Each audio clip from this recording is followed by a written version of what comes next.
Good morning. Thanks for coming. Just a couple quick things. First of all, remember, please turn off your cell phones. And also, as you probably heard ad nauseum already, evaluations will be emailed to you at the end of the show, so please take a minute to fill that out. Welcome to Forgotten Tales Remembered, the games that inspired leading innovators. My name is Jon-Paul Dyson. I'm director of the International Center for the History of Electronic Games at the Strong Museum of Play in Rochester, New York. And we preserve video games because they're a great art form and are having a profound impact on culture, on the way we play, the way we learn, the way we relate to one another. But not only that, we're also preserving video games because we feel that with video games, as with any craft, the past can inform the present. Video games sit at the nexus of art, story, and play. And in every one of these fields, learning from the past has always been a crucial ingredient in creating the next generation of products. I started playing chess shortly after Bobby Fischer became world champion. And one of the things that set Fischer apart from his competitors was the persistence with which he ferreted out old insights into chess from 19th century books on chess that had been forgotten, new openings, new position tactics, things that gave him an advantage over rivals. By reusing the old, he found new ways to come up with new innovations. Similarly, writers get their training from immersing themselves in the works not only of their contemporaries, but also of past great writers. And artists are the same way. A whole generation of artists, the Renaissance, created new art by returning classical forms of old. Pablo Picasso once said, "Great artists don't borrow, they steal." And to me, that's at the essence of what this is. This isn't about not taking something wholesale and redoing it again. It's about finding what in the old can you reappropriate in new forms into the new. In that spirit of learning, we have a great panel here to look at old games and see what we can get from them. Cliff Bleszinski, John Romero, Will Wright, and Sid Meier are all legends in the field and need no introduction. And they've each graciously agreed to reflect on what games most influence them and to offer some perspective on what lessons game designers today might glean from these old games. Thanks, guys. Will?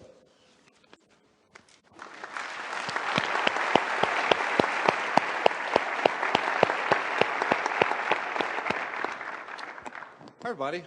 I wasn't originally supposed to be on this panel. I was kind of invited at the last moment. Chris Hecker wrote me an email and said, "Hey, we're having this game panel of old farts. Do you want to be on it?" And how can you refuse that? And then he asked me to talk about some old game, that really inspired me.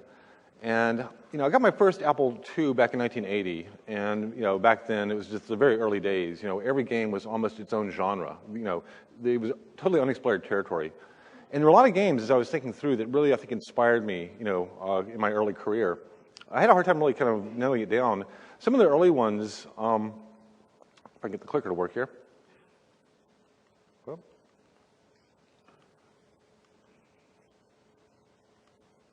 hang on one second. Technical difficulties. Yeah, we're old farts. We can't manage this technology. Yeah, come on, computer. It's showing up here. Yeah. Oh, it's not in present mode.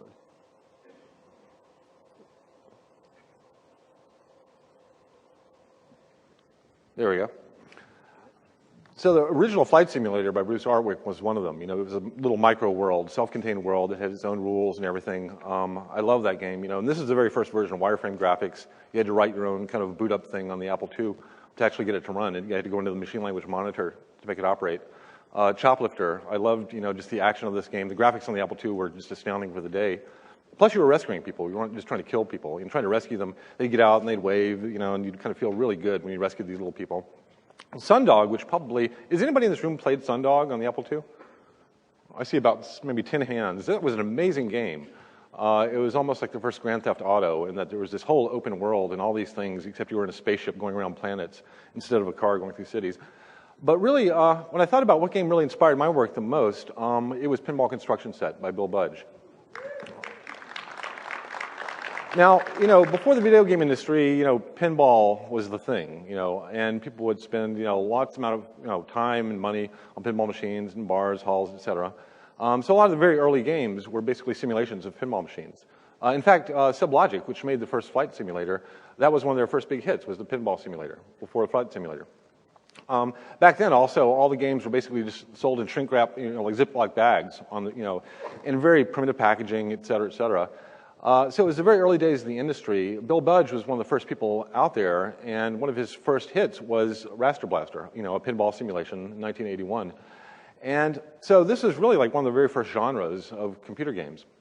Pinball construction set he did, a couple years later. He took what he had learned in Raster Blaster and kind of abstracted it and said, how can I kind of make this a more generalized system so that anybody can create their own pinball machine? This is around the same time that the Apple Lisa was being developed and the Xerox Star. And so he kind of pulled ideas from that. As far as I know, it's the first game that really, featured a graphic interface of that kind. All the tools were represented graphically. This is basically the screen. There are no words on screen. But yet it was an amazingly powerful set of tools over here on the right side palette. Now, also, he was conceptualizing this as a software toy, which I kind of came across later. I remember my very first talk at GDC was entitled Software Toys, and I thought at the time I'd coined the phrase. I was only to find out much later that Bill Budge had thought of pinball construction set as a software toy, which is really a much broader class of things than a game. A game is really a toy with a structured set of rules and goals around it. And I like the idea that it was that open-ended. If you actually go and play pinball construction set, it's kind of amazing how elaborate the pieces were. He had pretty much all the standard pinball pieces, bumpers, flippers, scorekeeping things, but also you could resize, rotate, even go into a graphic editor and kind of recolor these things. So in terms of user-generated content, it was remarkable, and this all ran on a 48K Apple II. What it really embodied to me was really three interesting concepts that I think influenced me pretty deeply. Number one was construction. The construction is fun, designing things, being creative is fun, especially when you can share those things that you've made. Secondly was like systems. In pinball construction set, you were actually dealing with all these different systems and you were tuning them. There were variables in there where you could tune the gravity, the weight of the ball, the speed of the bumpers, stuff like that. And so you had to take almost a systemic thinking. In some sense, he was trying to teach people to become pinball game designers. And lastly, it had this graphic user interface, which I thought was just kind of remarkable, especially on the low-res screens of the time. It ended up being a kind of more efficient way to convey complex tools and operations than having to put kind of dirty, faded text everywhere. Now, one thing I noticed actually when I first got this, I was actually just starting my career. I was working on Radon Bungling Bay at the time. He actually had his address. He was running his company, Budgeco, out of his home with his sister, which actually turned out to be about a mile from my house at the time. Minor historical footnote. And I'd always thought about actually kind of just dropping in on his house. I didn't feel right just kind of dropping in unannounced. So I never did. It was only many years later that I met Bill and got to know him well. Really sweet guy. He actually almost joined my sport team. He continued on in the video game industry on and off, but his love was really tools more than games. I think he kind of realized that with pinball construction set, that he enjoyed making things that would empower people to be creative. He was basically packaging and selling pinball construction set himself. At some point, Electronic Arts was formed, Chip Hawkins, and that was one of the very first titles they picked up, and they had the very famous Can a Computer Make You Cry ad campaign, and basically turning game designers into rock stars. Bill Budge is the one in the top right there with the cool glove on. I guess it's a pinball glove or something. I don't know. But then they put very slick packaging around this as well. And I think they actually went out and looked at what was on the market that was really kind of state of the art at the time and did a pretty good job. Their early titles were all very high quality, for that day and age. And it actually spawned, almost kind of a minor franchise off of the idea of construction set. So other games that EA ended up producing, they started branding. Racing Destruction Set was actually a great game as well. Music construction set, et cetera. But for my work, I think that I was inspired on those three things I talked about earlier. The systems thinking, the construction, and the graphic interface. Right after I started playing pinball construction set, shortly after I started working on SimCity, the very first version on the Commodore 64. And right off the bat, I decided I wanted to keep as few words in the interface as possible. And so right off the bat, I tried to design a graphic user interface on the Commodore 64. Bill Budge, after he did pinball construction set, spent a fair amount of time thinking about what to do next. And for a while, he toyed around with the idea of a construction set. And I'm not quite sure what that means. He told me he spent some time thinking about it, and finally, I don't know, his brain got stuck in a loop or something, and so he never really went down that path. But at any rate, that's about it for my presentation. Thank you.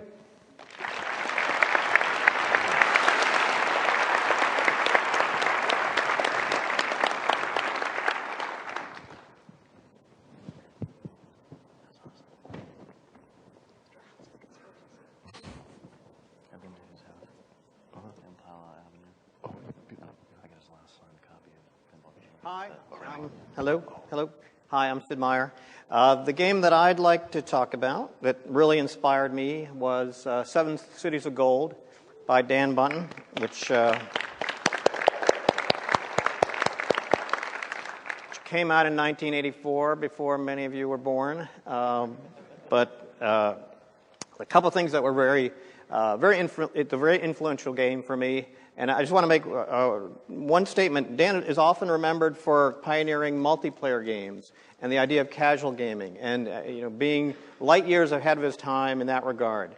But I think this game is another way in which he was light years ahead of his time, and he's certainly sorely missed in this industry. If you haven't played Seven Cities of Gold, have heard of it or tried it, it is a huge game. It's a game about the exploration of the American continent, 1492 through 1540. You sail, you start your voyage in Spain, you talk to the king and get money, you provision your boat, you sail across the Atlantic, you explore the coast, you decide where to land, you explore around, you interact with the Indians. There's just all sorts of awesomely cool stuff happening in this game that was created in 1984. The graphics, we might call them rudimentary, we might call them functional, but this was really the revelation of this game. I think that with the graphics power that we had in those days, probably 1% of what we can do today with graphics, Dan was able to create this entire world that you could explore. And I think that there's a lesson there for us that I think if you look at the boldness of his vision, his willingness not to be constrained by any sort of technical limitations, there's a message there that was a real inspiration for me, and I think a lot of other game designers, that games didn't have to be just about simple things that are derived from kind of the arcade tradition that we had started from. They could do almost totally amazing things, and I think that's an interesting lesson for us today. Today we have hundreds of times the power that we had in those days, and are our games hundreds of times more epic and cool? I'm not sure. I'd like to challenge us to kind of think as much outside of the box as Dan was willing to do in his day. And the message for me was, it's not about what you can show on the screen, it's about what you can cause to appear in the player's imagination. Even today, with all the incredible graphic technology that we have, all the other stuff that we can put into a game, it's still the player's imagination that's the most powerful tool that we can stimulate and use to bring the experience to life. So the lesson there for me, and I think it applies still today, is that the more you can draw your player into your world, more that you get the player anticipating, thinking ahead, imagining all the possibilities in their imagination, the more powerful and fun your game is going to be. This game was a very important, this is me in 1984, not knowing what the future would hold. The game I created before I played Seven Cities of Gold was called Floyd of the Jungle. And the games I created after were Pirates, Railroad Tycoon, and Civilization. I think that kind of encapsulates the effect that this game had on me as a designer. It really opened my eyes to the potential, the possibilities of computer gaming when the player's imagination was really set loose in a game.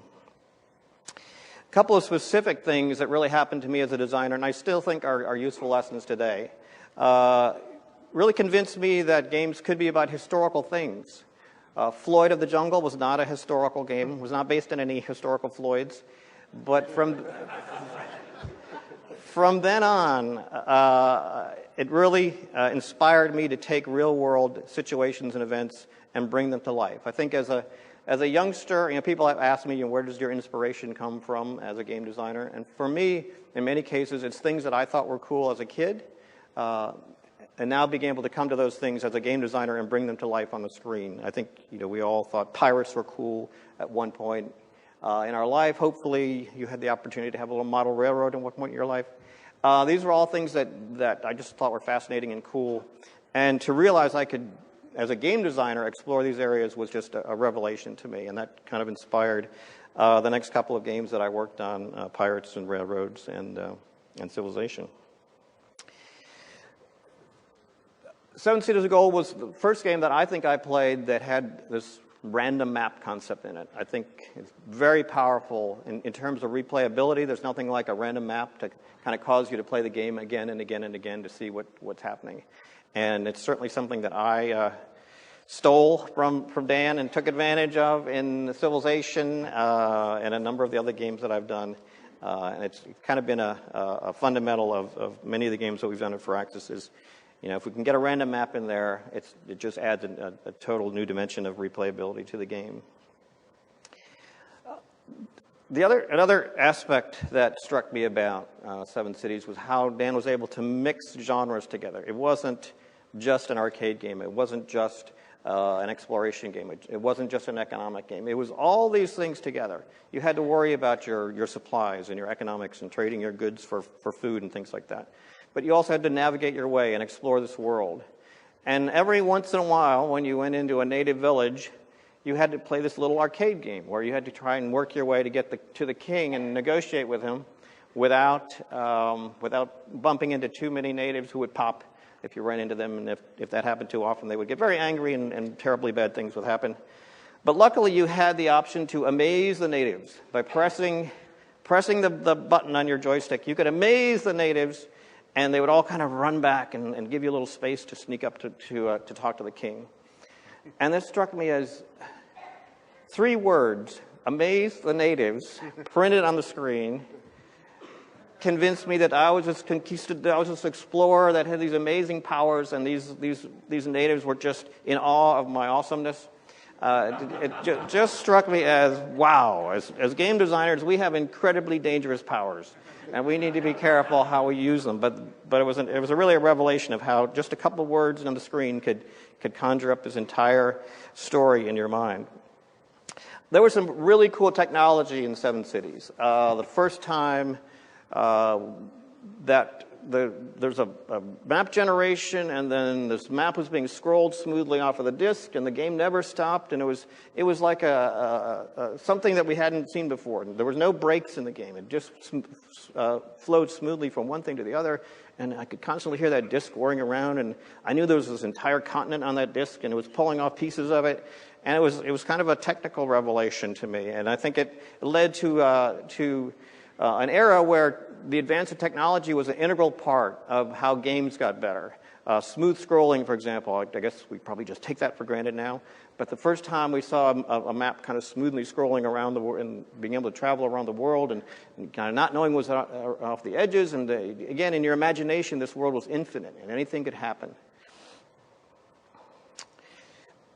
I think Seven Cities was one of the first to pioneer this open world model. The idea that you were your own boss, you could travel wherever you want, and cool adventures would happen wherever you went in the world. And that certainly was an inspiration for me in terms of one of the next games that I worked on, which was Pirates. I wanted to kind of capture a bit of that feeling as well. This really cool world out there where wherever you traveled, cool adventures could happen. But it was your story. You were creating a very unique story that no one else would have. The game that you played would be very different from anybody else's game. And I think that was a very powerful concept that people latched onto, is that they were able to create their own adventures based on their decisions and their preferences and their choices and how well they did in the various parts of the game. And I think Pirates was also a game that built on this idea of mixed genres, that we were kind of free to combine action and role-playing and economics and adventure and travel and things like that. And I really have to acknowledge the influence of Seven Cities and Dan's brilliance in terms of a lot of the ideas that we built upon in Pirates. And even today with games like Grand Theft Auto and Minecraft, we see how powerful the idea of an open world is. The idea of you creating something is just one of the standard cool game types that we have today, and that certainly ties back in many ways to some of the work that Dan did early on. So Will showed this picture earlier. I think it was kind of a revelation for many of us in the business at the time. I don't know how he saw it. I saw it as a desperate cry to be cool. It was like, kind of the we're not all geeks. Some of us have dark shirts and look good in black and white and have surly attitudes, and we are rock stars. Trust us. Now, unfortunately for Dan is in the kind of center top there, and as Will mentioned earlier, Bill Budge's on the right side. But this was a time when we were really trying to figure out where we fit in the sphere of entertainment. And I think there was a lot of insecurity about whether we're just silly hardcore geeks that really kind of didn't have much to say, or whether this was an artistic endeavor. And I think this picture was part of a campaign really to establish games and game designs and game designers as an art form, and to convince ourselves that we were cool. I'm not sure this was successful, but I think John and Cliffy kind of made that case in a much stronger way a few years later, and I think we can all agree that games are cool. It's fun to play games, and game design is a fun thing to do and a cool thing to do. And I really, again, appreciate the work that Dan Bunten did to do some very revolutionary things and set a course for this industry that I think is still a valuable thing for us to be aware of, and there are lessons in what he did that are still useful for us today. Thank you.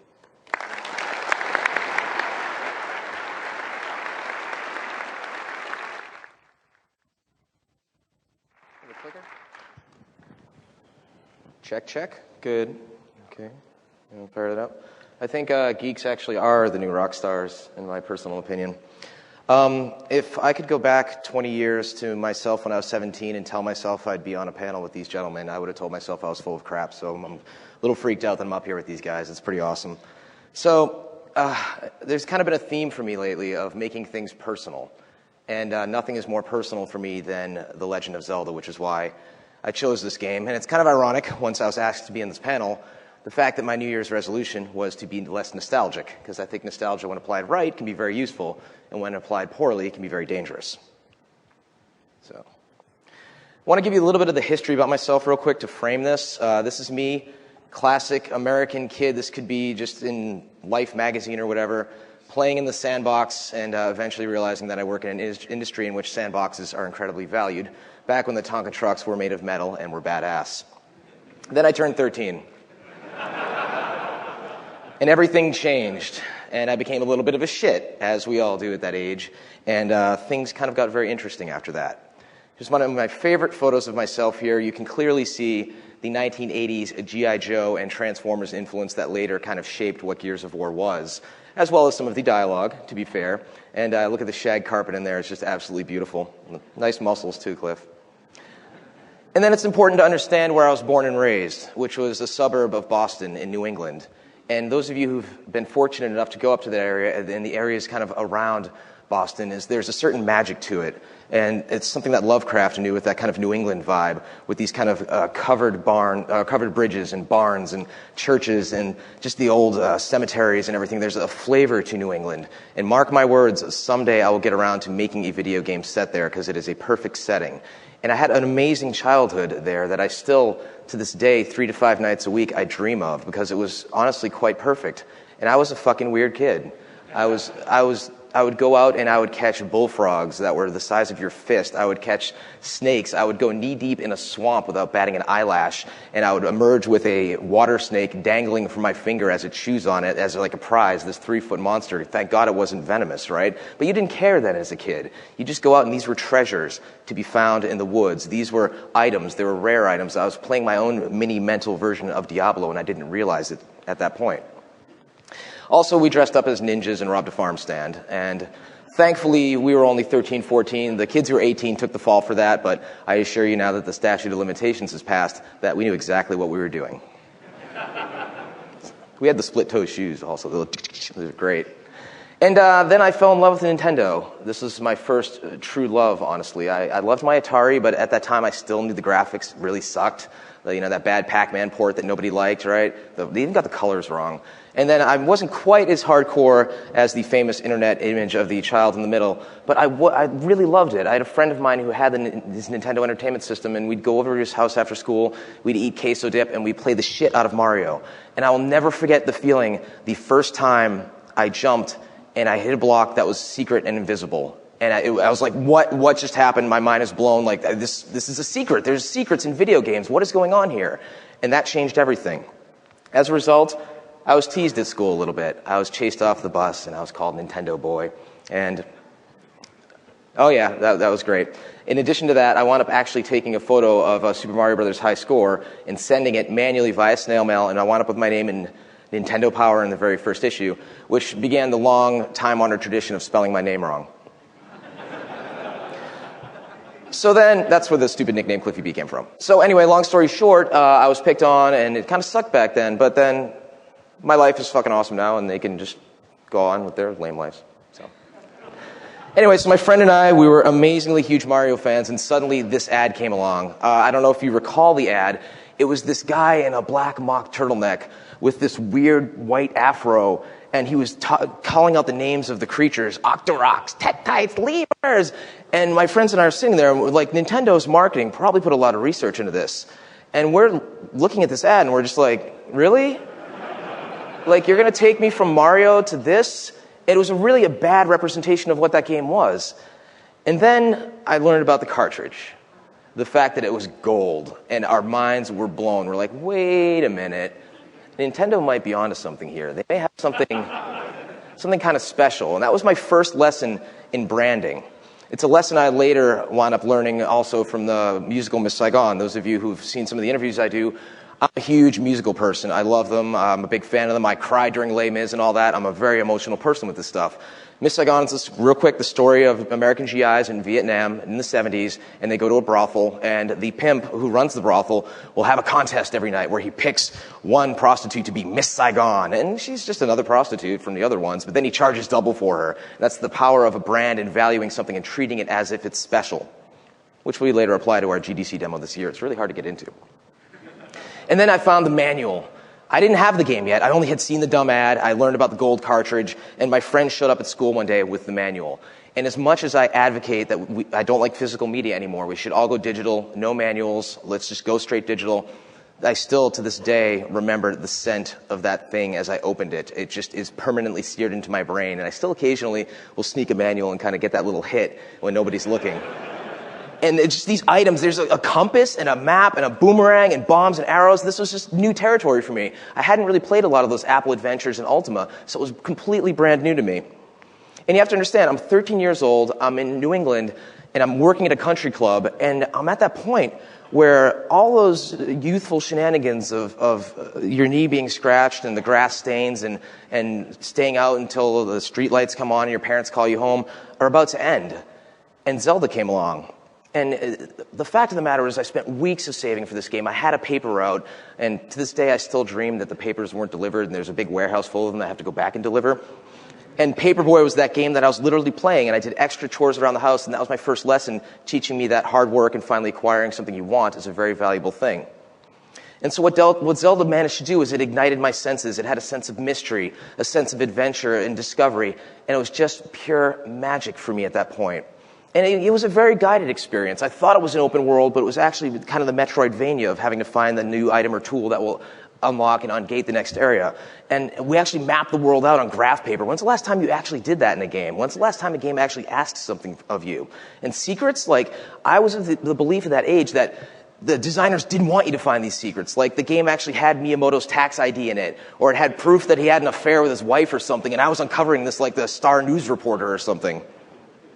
And ultimately, at the end of the day, it showed me this new genre, and right as I was leaving that period of my childhood, it felt like a love letter in that gold cartridge that kind of encapsulated everything that meant a lot to me in New England. And the last game to do that since the original Zelda, and to be fair, A Link to the Past, recently was Skyrim, as I acknowledged at the award show last night. That sense of feeling like you're in these woods and something could be around the corner and you never know what you're going to find, and that just sense of pure magic.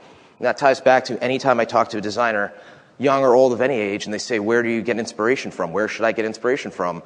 And I always say, go back to your childhood, because it's all there. Capture the flag, hide and go seek, kick the can, tag, all of these games, all of those feelings, that's where it all is from, and it taps into that kind of primal thing. And yeah, that's pretty much it.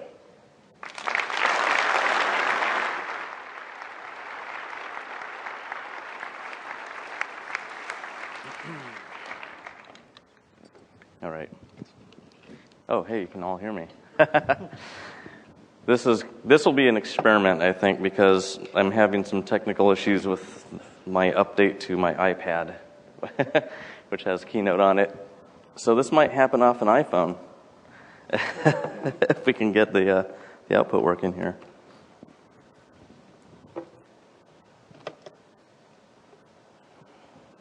Let's see how it does. All right. Yay, Brenda. Okay, so this is the first, I think this is the first iPhone presentation I've seen. Okay, so I'm not going to tell you what game I'm going to talk about because you'll find out while I'm talking. So I didn't start playing games in the 1930s, but pinball games started in the 1930s, and I kind of started playing games basically on pinball. Those are 1950s pinball machines there, and I didn't play them in the 50s because I wasn't born then. But in the 70s, I did play a lot of pinball, and that was kind of where arcades came from. There were these long, dark rectangles, and they're full of these machines that were a little more advanced than these. They had lights, and and they had some interesting sounds.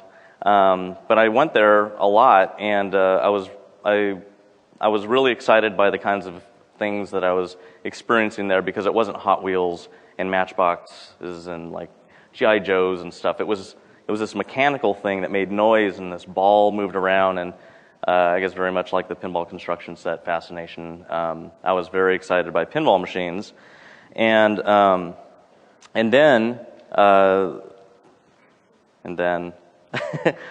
70s was full of pinball. You guys probably don't know Brooke Shields was in a movie called Tilt that was all about pinball. And The Who, of course, famously did their pinball wizard thing. The 70s were huge into pinball, and that was kind of natural for me to get into it.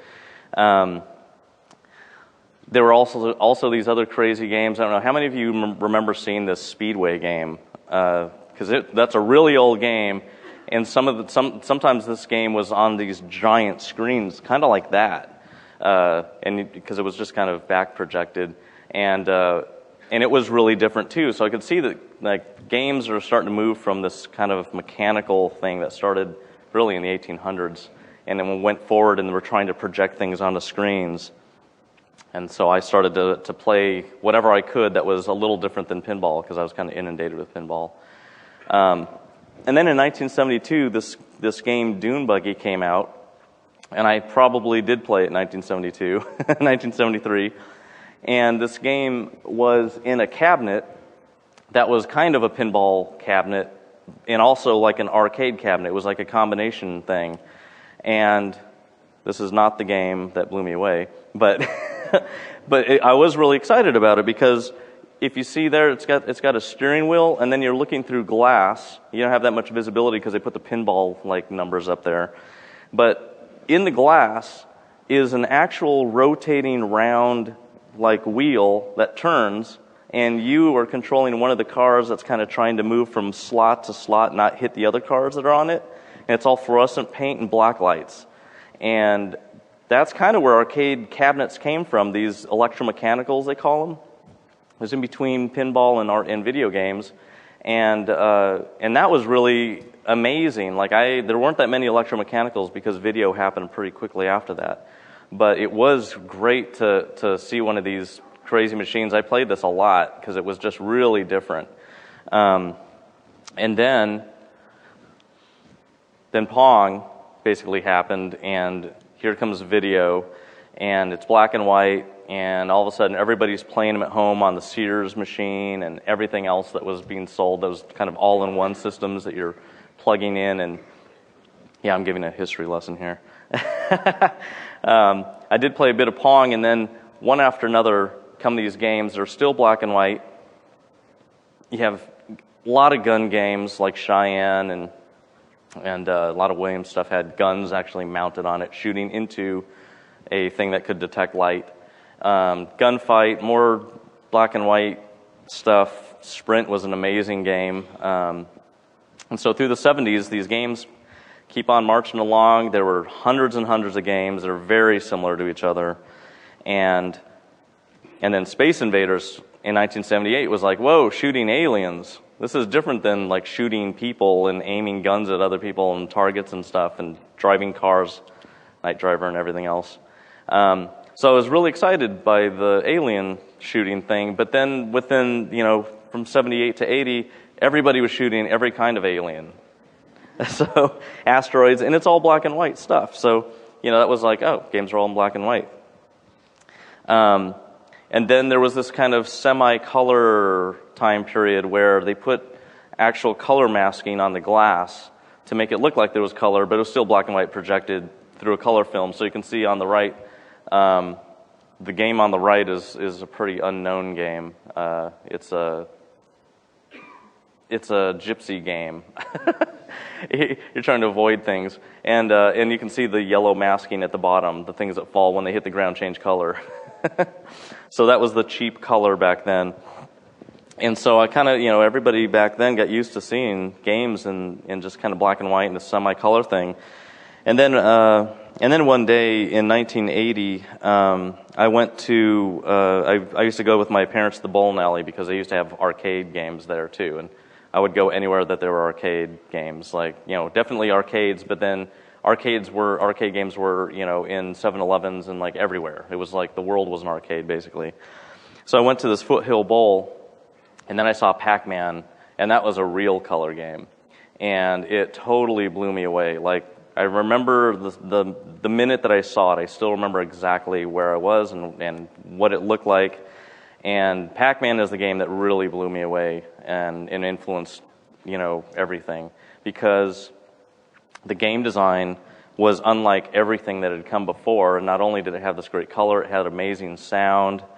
Had a great cabinet that was just funny. Toru Iwatani was the game designer, and if anyone read the Pac-Man dissection, they basically talk about how he was trying to create the ghosts that had each of them had a personality, and they were trying to program the personality into it. And when you're playing this game, you don't know that. You're just trying to figure out what's the pattern. How do you avoid these guys? But it was very different because you are avoiding these guys. The game on the right there is Puck-Man, which was the original name of Pac-Man, but for the U.S. they decided that they had to change the name because of vandalism that would happen. True story. And your main character was this guy, which was very different than a gun, which was pretty much everything other than a car. And so, the full force of the whole game just hit me, and I kind of absorbed all of it immediately and understood that game design is so different than what I'd seen before, which was just about shooting aliens and driving cars. The four ghosts were crazy cool because they all had personalities, and as you play the game, you start to learn them. You start to see, wow, Shadow, the guy in the bottom right, is really aggressive, and he's going to follow you as fast as you can through the tunnel. And the other guys, are the Pinky and Blinky and Clyde, they're all all had names. They all have alternate names in Japan and pet names and everything. There's just a lot of good information online about this. It even talked about the names. They have a nickname even. Like, it's just kind of alludes to more of a deeper story, even though there really isn't a story there. But the game did have cutscenes for the first time, and that kind of told a little bit of a story, and no other game had done that before.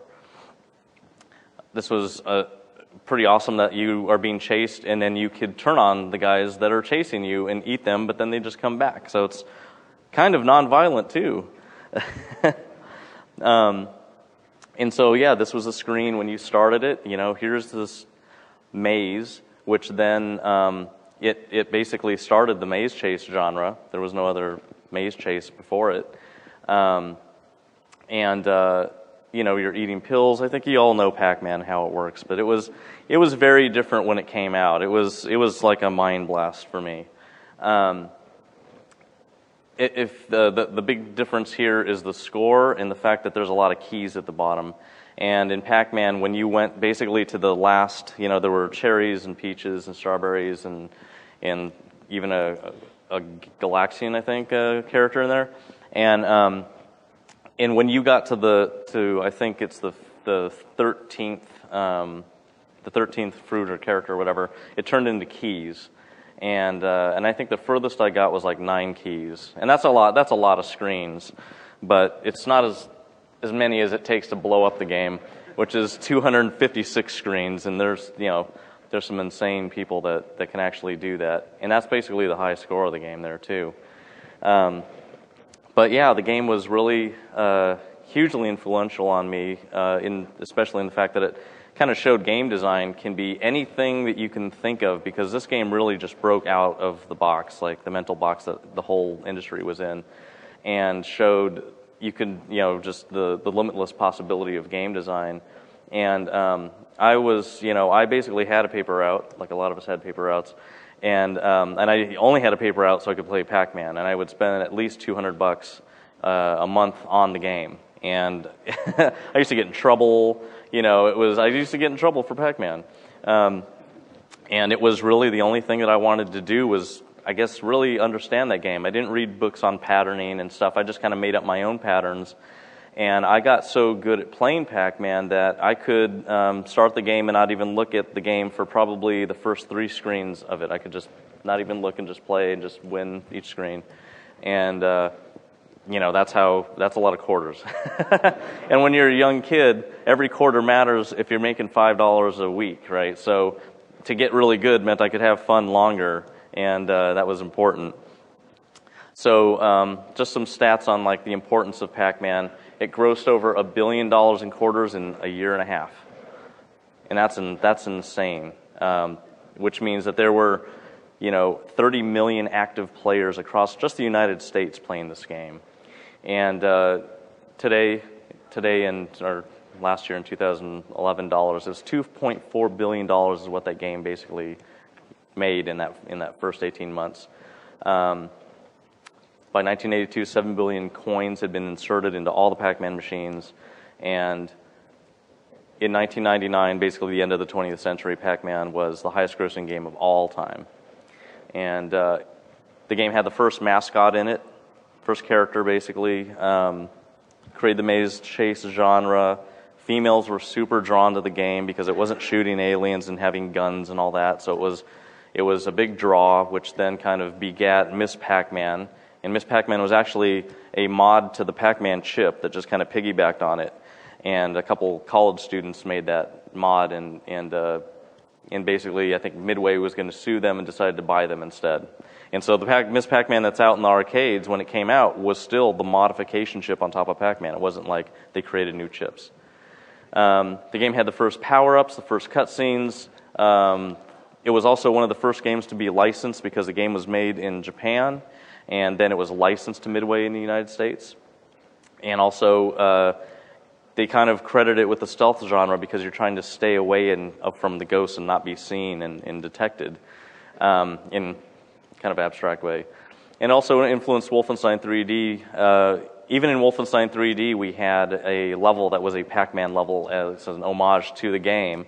And at id Software, when we were making Wolfenstein, we actually had a Pac-Man arcade machine in the company, and it was the only arcade machine we ever had in the company for the history of it, was Pac-Man. And, in Wolfenstein and in Doom, you're basically like cleaning up pellets, which are the people and the demons in the maze, and that's actually quoted on Wiki that it influenced both those games as well. So not only in the historical sense of influencing me as a designer, but it actually influenced the game in a tidiness theory way of designing. So I just want to say big props to Pac-Man. Thanks, everybody.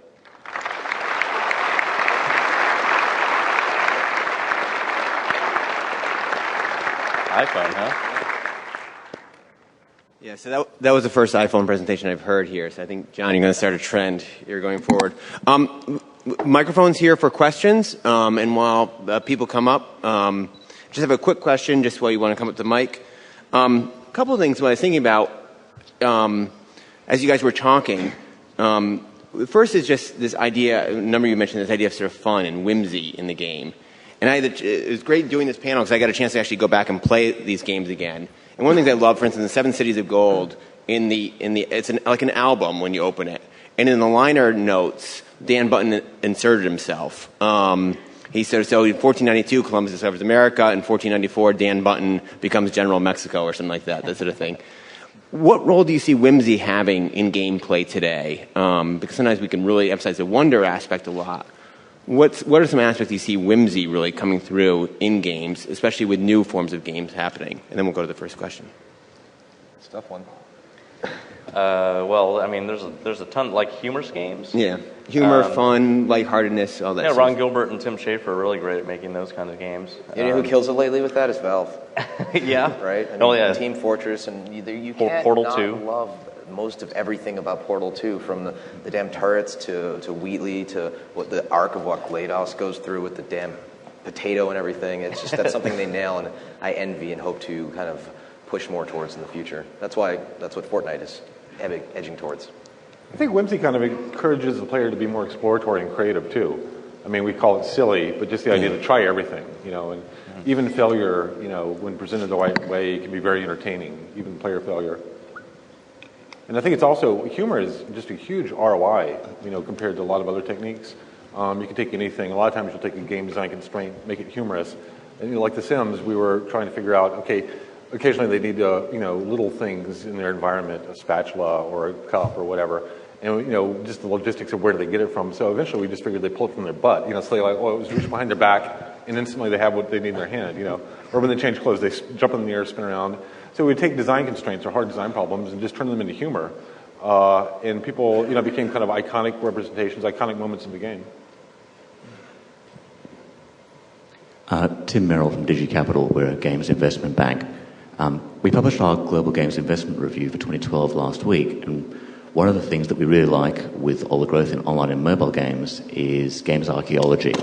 So we're doing a fundraising round with a company whose social games owes parts of its DNA to Crush, Crumble and Chomp, which I'm sure some of you guys will remember. What themes of games archaeology do you think should be mined that haven't been mined already?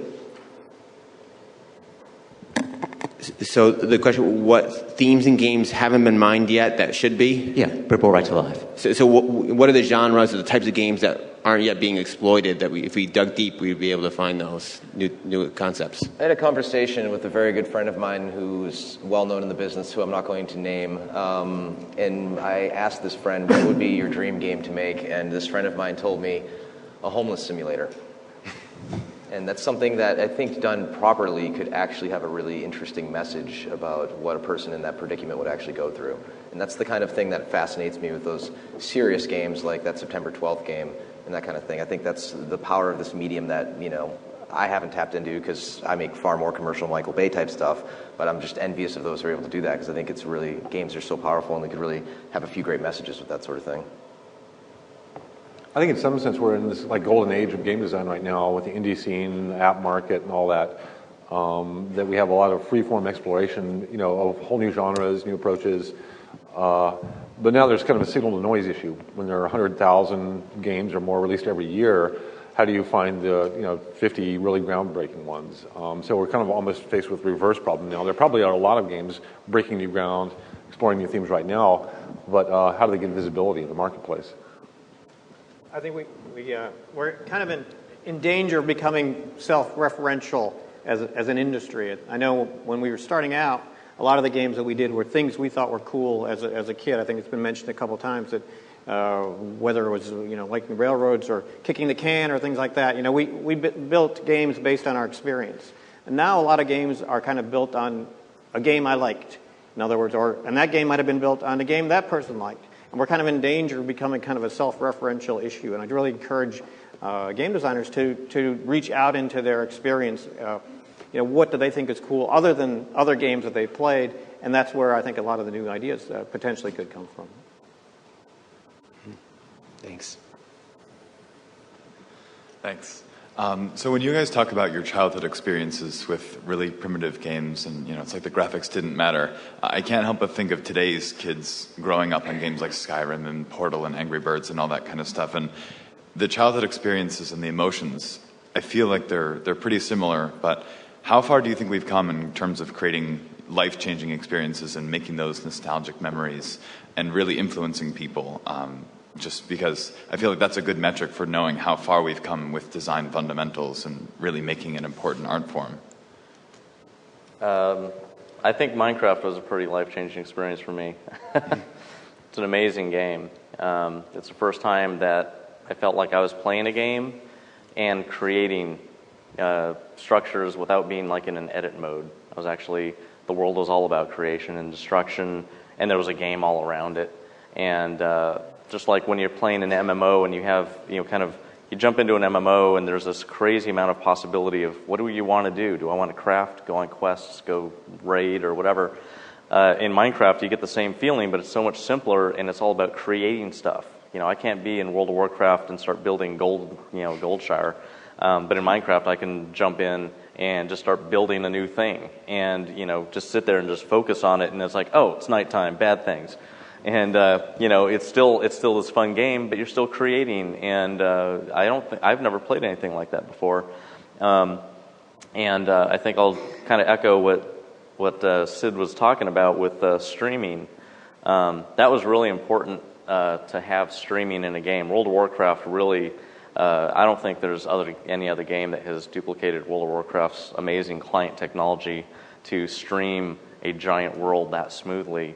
And Minecraft does a really great job of doing that as well. And I think that streaming is just one thing that I think the industry kind of needs to move a little bit more in that direction, because we're really limited by the amount of memory that how much of a level can we hold in memory. I think that moving into streaming should be the next big kind of tech breakthrough. It's been done already, but I think there should be more effort put into it. I think like when you talk about that, for me, when I think about the most powerful artistic experiences, whether it's a book, a movie, a game, are things where I walked away from that experience and it's changed the way I think. I see the world somewhat differently. I behave differently as a result of that. I think that you don't necessarily need super high-res graphics for that. You do need an amount of relevance, though. It needs to somehow reflect back and become relevant to your life. I think that's why social gaming is kind of taking off. I think that's why user-generated content, things that are kind of reflecting off of you or saying something about you. I think we're just now entering an era where we're able to capture so much metrics, both in aggregate metrics on a player base, but also individual metrics on your very particular skills, likes, interests, social network, et cetera, that we have the opportunity now to take games into a whole new area where they become very customized to a unique individual player. And I think that, to me, is probably the most powerful path that games have ahead of them that we haven't really tapped into, that will really focus on making them relevant to our lives. Thanks. First of all, thanks to the four of you for making games that have undoubtedly inspired many of us, especially myself. And I was wondering if there was any one particular thing you were hoping that your work has done to inspire future designers. Wow, that's a tough one too. I guess multiplayer deathmatch is pretty cool. John can drop the mic and walk off now. Yeah. I think there's something I heard Sid say a long, long time ago, that sometimes you design a game for yourself, the designer. This is, I really want to make this game. But other times you really design a game for the player. And I found that especially after doing Sim Earth, which was very much a game that I did for myself, but from a player's point of view, it was kind of like being in a 747 cockpit while it's in a spin. It was hard to play. But so in that sense, I really would rather that my games influence the players rather than other designers. I think it's great that it does influence other designers, but I, first and foremost, want to impact the players and have them walk away changed. Thank you very much. Yeah, I think. Did I get that quote right, by the way? That was pretty close. Yes. Okay. Yes. I think that what we had hoped we were accomplishing is represented here today. I think that in our day we were trying to establish an industry, trying to convince people that this was a fun thing to do. We had a small group that agreed. Today, you look around this room, you look around this city, and video games, computer games, are going to be around for a while. We didn't always know that, and it's very gratifying and to know we can keep playing games for a long time. Cool. Thank you. Hi. As a game designer, I've always tried to look absolutely everywhere for inspiration, even games I don't like. So I'd like to ask you, is there any game that you personally don't like or are not a fan of, or is generally disliked, that had a mechanic that you felt was really good, even if everything else was not nearly as well done? There's a game that was on the original Xbox that I actually liked that didn't do very well, that it was kind of a cult game called Breakdown. And it was a combination first-person shooter / brawler, and it had enemies that you really couldn't shoot. You had to actually go into fisticuffs mode, and it's on my short list of games that tried something new and for whatever reason didn't do very well to learn from and apply to a different game in the future. That's my one. I think the games that I didn't particularly care for were the earlier adventure games, what I call the kind of pick up the stick. It's dangerous to talk about games you didn't like, but many years have gone by that I kind of called pick up the stick game, where you kind of had to look at everything in the room and exercise the parser. And that was really an inspiration for me in terms of Pirates, to go with a menu and just kind of 3 simple options to do the kind of cut to the chase idea for role playing. And I do think actually playing a bad game can be inspirational, because you see the potential, and it's frustrating that it wasn't realized. And I think it does kind of inspire us sometimes as designers. I'll kind of second that, because I think one of the genres that I first tripped across, remember, it was the very first Wizard and the Princess by Sierra, one of the first adventure games with a text parser. And it was so frustrating to me, because you're like trying to figure out, what's the right word, or what's the text parser going to do. And it kind of ruined me on adventure games until I played one of Tim Schafer's. Tim Schafer's games were the only adventure games I really ever enjoyed. Yeah, Wizard and the Princess was a pretty big game for me, I guess, adventure-wise, because it took me probably a couple of years to finish it, because I did get stuck. Yeah, it was frustrating. And I didn't know what the 2 words were that I had to put together. Yeah. But I think probably the worst games that I played were probably the ones that I made, first ones. I don't want anybody to play those. So I think we have time for one more question. Hi, I'm actually here to self-promote a little bit. I'm one of the old farts. Russell DiMaria. I played Space War in 1967, so that was my first inspiration in finding out about video games. But I'm here to actually promote, 4 of the 5 people on this panel are actually supporting a Kickstarter project that I'm doing, which is to bring the 3rd edition of a history book called High Score back into print.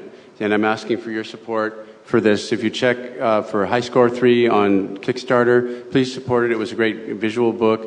All these people are in it. And we helped make it. And you helped make it. I spent an all-nighter with John Romero scanning all of his history of games. I worked with all these people. They're all, if you want to have lunch or dinner or a meal with these people, except for Cliffy, he hasn't said yes yet, but I hope he will. These guys will have lunch or dinner with you if you donate on a certain amount. So please support the project, and thank you for giving me the time to say that. And thank you, Russell. Thank you guys very much for doing this.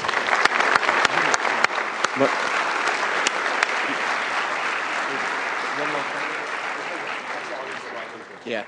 And if people could exit on that side over there, is that what you want?